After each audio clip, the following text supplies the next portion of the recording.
is what is a gene. Before we do that, I just want to review DNA really quickly. Remember, DNA is this double helix, it's this twisted ladder shape. It has a sugar phosphate backbone, and it's made up of 4 different nitrogen bases: T, A, G, and C, or thymine, adenine, guanine, and cytosine. A single sugar, phosphate, and nitrogen base make up what we call a nucleotide. And cytosine always pairs with guanine, and it's held together by a hydrogen bond. And thymine always pairs with adenine, also held together by a hydrogen bond, making this twisted ladder shape of what we call a DNA molecule. So now we're going to go back to the same site we were just on, Learn Genetics, and we're going to tour the basics, and we're going to go to what is a gene. Okay, and so genes are basically what are coded for by DNA and by those different nitrogen bases in the order that they're put in. And genes are the instruction manuals for our bodies. They're what tell us how to build the proteins that make up you and me.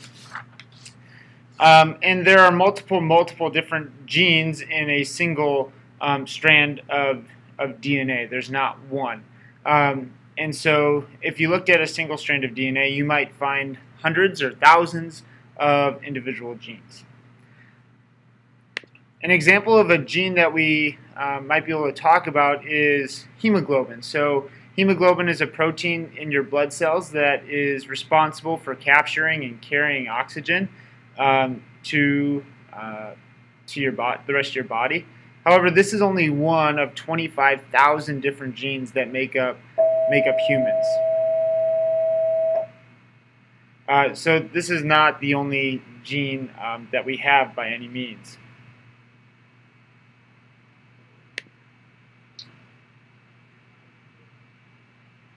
So we're going to go ahead and we're going to take a look at these red blood cells and take a look at hemoglobin and really see what it does. So we are kind of zooming in on that hemoglobin protein. This is what a hemoglobin molecule would look like, and again, it's responsible for capturing, holding, and carrying oxygen to the rest of your body. Now, normally, hemoglobin in a red blood cell would look like this. However, sometimes we can have mutations to those genes, which would cause changes in the instruction manual. And if you change the instruction manual, then you're going to get changes in what you make. And so if you have a mutation to the gene of hemoglobin, you might also have a mutation which could cause a change in the shape of your blood cells.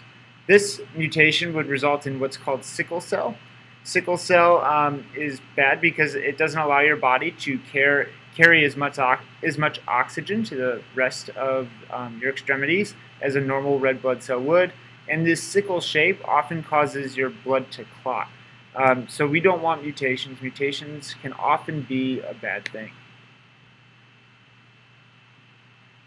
So again, genes are responsible for coding for the proteins that make up you and me.